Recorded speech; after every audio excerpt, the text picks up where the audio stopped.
Nongeye kubasuhuza abakunzi b'Irgera TV. Mazina yanjye nitwa Nyirasengiyumva Rachel. Mahoro y'Imana akomeze kubana namwe. Tugiriwe umugisha wo kongera kuganira ku ijambo ry'Imana, kadutangire dusenga. Uwiteka Mana idukunda, ndagushimye kubw'uyu mwanya tubonye ngo twongere kuganira ku ijambo ryawe. Tuguhaye ikaze n'akaribu bane natwe mu izina ryawe Yesu, amen. Kadutangire dusoma ijambo ry'Imana. Tugiye kuganira ijambo ry'Imana akanya gatoya. Ijambo rifite intego ivuga ngo Yesu akwiyereke. Nari nkuzaniye ijambo rivuga ngo Yesu akwiyereke. Yesu akwiyereke mu gihe urimo. Yesu akwiyereke mu burwayi. Yesu akwiyereke niba uri mu gihe cy'ubwigunge. Yesu agire ibintu ahindura kugira ngo wongere kumubona bundi bushya. Kadusome ijambo ry'Imana riri muri Luka murongo wa 24:36. Aranditse ngo bakivuga ibyo, Yesu ahagarara hagati muri bo, arababwira ati amahoro abe muri mwe. Kadusubiremo, bakivuga ibyo, Yesu ahagarara hagati yabo, arababwira ati amahoro abe muri mwe, amen. Tugiye kuganira kw'iri jambo. Dusomye ijambo riratubwira ngo bakivuga ibyo, ngo Yesu ahagarara hagati yabo, ngarangije arababwira ngo amahoro abe muri mwe. Nta kindi dukeneye bene data, dukeneye amahoro Yesu atanga. Dukeneye amahoro Yesu atanga. Dukeneye yuko aduha amahoro ahamye. Amahoro tutagira none ahaduseka ngo nitubabara tuyabure. Amahoro tutagira none atubonye ibyo kurya ngo nibiba bibaye bikeya tuyabure. Hoya, ahubwo dukeneye amahoro Yesu atanga, ibiryo bihari bidahari, ingo zubatswe neza cyangwa zubatswe nabi, ayo mahoro akaba hari. Imana ihabwe icyubahiro.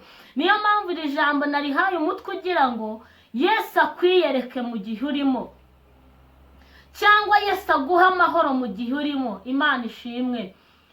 Sinzi ukuntu ndi burivuga iri jambo kugira ngo ubyumve, ariko ndi kuvugana nawe unyumva kuri channel y'Ibuye Ryera TV. Niwumvira ijambo ukaba uri mu gihe runaka, ukaba uri mu gihe kigukomereye, Yesu aze kukwiyereka. Haleluya. Yesu aze kukwiyereka, yaba uri mu burwayi wa mubyeyi we, yaba uri mu burwayi wa musore we, waba uri mu gihe cy'ubushomeri, Yesu yakwiyereka. Haleluya. Ese niba ataranakwiyereka, aguha amahoro. Nukuri niba igihe cyo kukwiyereka kitaragera, Yesu akumera amahoro. Haleluya. Kubera ko amahoro Yesu atanga, amahoro Yesu atanga ntago areba ngo akazi karahari cyangwa se ntigahari. Amahoro Yesu atanga ntago areba ngo urambaye cyangwa ntiwambaye. Hoya, ahubwo aya mahoro Yesu ajyaho abantu be.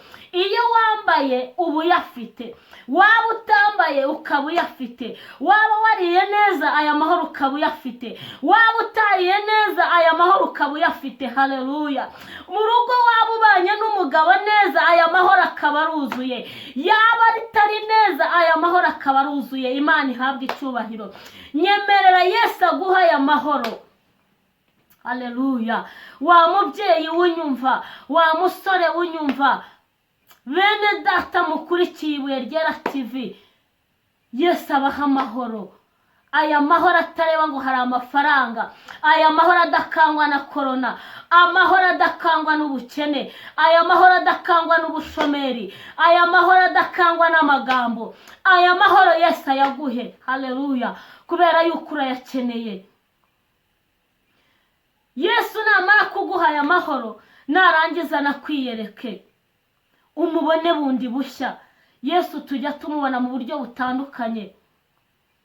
Igihe kimwe nigeze mbona Yesu bikomeye, igihe kimwe nari ndwaye, aho abaganga bari bananiwe, aho inshuti zari zananiwe, aho umugabo yabonaga ko bidashoboka, ariko ntabaza Yesu namubwira ngo aho bigeze nkeneye yuko unyiyereka. Haleluya, nkeneye yuko unyiyereka, kubera ko aho bigeze abantu bananiwe.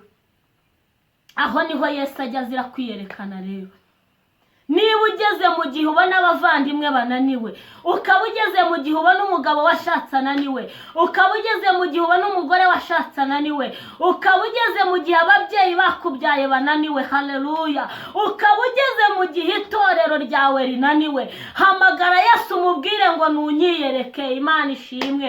Yesu yaje kukwiyereka, abantu bose barabimenya.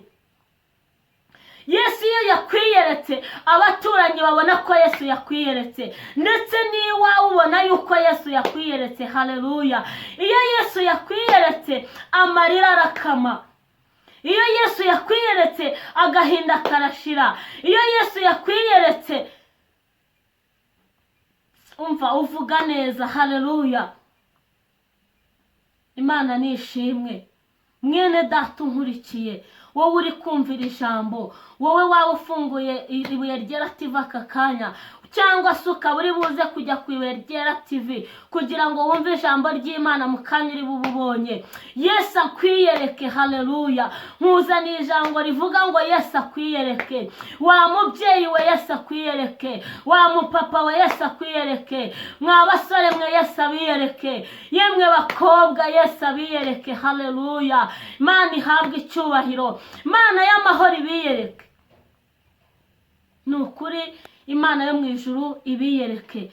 Tugiye gusoza iri jambo dusenga Imana, ariko mbere yuko nsenga, wowe unkurikiye ukaba ufite ikibazo, ukaba ukeneye yuko Yesu yakwiyereka, ahantu uri hose uze gupfukama dusengane Imana, kandi uzamure kwizera kwawe, kubera ko nta bundi butabazi ukeneye.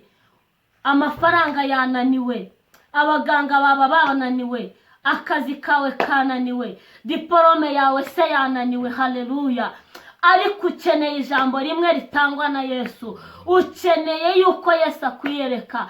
Ese waba ubuze amahoro? Ukeneye amahoro Yesu asenga, Yesu atanga. Nuza kumvira ijambo, uze gupfukama ahantu uri dusengane Imana, kugira ngo Yesu akwiyereke mu gihe urimo kigukomereye.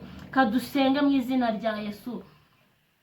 Uwiteka Mana nziza, Imana yacu kandi Imana idukunda, Imana itagihinduka, Imana idahindurwa n'ibihe, Imana ishoboye byose, Imana twiboneye ikora, Imana twabonye iduha amahoro, Imana twabonye idutabara, Imana twabonye twiyereka bikomeye, aho imiryango yari inaniwe, Imana twiboneye, ayiwe aho inshuti zacu zitari kugaragara, ariko tugutabaje uradutabara. Nyemerera umuntu wese uri bwumvira ijambo akeneye yuko umwiyereka. Mana ndagusabye kugira ngo umwiyereke, aba ari umubyeyi umwiyereke, aba ari urugo rwawe rusenyutse urwiyereke, aba ari umusore n'inkumi bari bagiye gukora ubukwe, ndakwinginze ngo ubiyereke. Uri Uwiteka nyir'ibihe, nyemerera nyagora ku ngoma, gira abantu ukura ku ntera imwe bongeza ahandi hantu, gira abantu ukura kuri sikariye imwe bashyire ku yindi sikariye kubwira ijambo.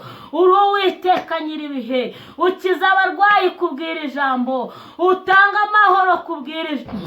Ayiwe Kristo ndakwinginze kandi ndagushimye kubikoze, ni mu izina rya Yesu Kristo rifite imbaraga. Amen.